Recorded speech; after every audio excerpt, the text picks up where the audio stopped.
We'll start with our Stick and Stitch mushroom sticker, and these stickers are repositionable, and don't worry, they will wash away at the end of your project. So just figure out where you like them, pick out your floss. I'm using an olive, a navy, and an ecru, and for this project I'm just dividing my thread in half so that I have 3 strands, which is a good use of the floss, and then I'm threading it into my needle. And for this project, for the inside of this bag, I'm just using a standard roll knot that I roll around my finger. It's just a smaller knot that won't get in the way, and you can use pretty much any variety of knots.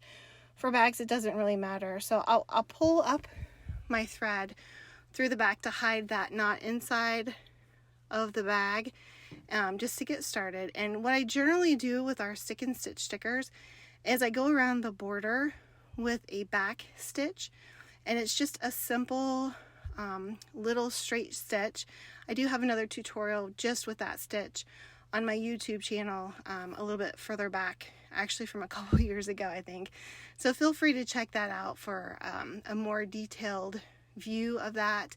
But I just go around the cap of the mushroom. I'm not going to fill this in yet. I'm probably gonna wait until I do the French knots. Those are the little dots, the little creamy white dots on the caps of the mushroom. So I'm just gonna go around the edge here with just the back stitch, and I'll do the same for both caps.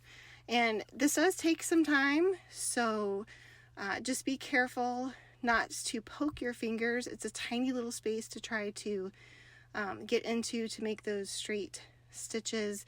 So just take your time, and as you can see, I'm flipping the bag however I need to get my hands in there to work the best. And generally I'll put on a YouTube video, somebody else's tutorial, or I like to watch market vlogs and studio vlogs. So when I'm stitching something simple like this, I just like to listen to something fun where I don't generally have to watch the screen. I can just listen. Because this is a little tedious, but it is very relaxing.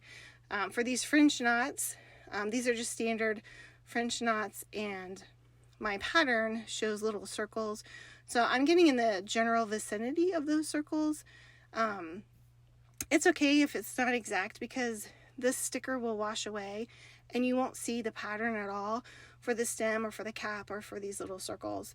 So again, this is a little tricky on a small bag, just because I have to hold my thread and then grab with my fingers inside the bag to pull that out. So again, just take your time. When I knot my thread in the back, I just run it through a couple of stitches, probably 3 or 4, until I figure out that it's tight enough. So take lots of breaks when you're doing this project. Come back and start on another section here. I took a little break, and now I'm just filling in with some straight stitches around those white dots on the mushrooms. And this is kind of like coloring with thread. You can't really go wrong here. I just fill in any of the white spaces on my pattern until my mushroom cap looks solid.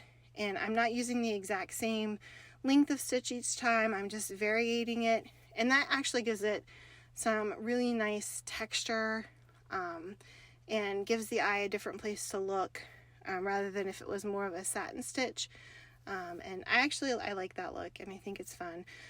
Same thing, just go slow, and when you're finished with your caps, you can tie off the same way in the back. And I try to get as close to those white dots as possible without I try not to move the knot around with my stitching. I try to go under the knots when possible, but right up against them. And this probably takes the longest amount of time, but it's very satisfying to see it filling in here and there. And this project overall probably took me 30 minutes. May take you a little bit longer if you're new at stitching, but don't give up. You'll get faster. You'll poke your fingers fewer times. Trust me, I have poked myself a lot over the years.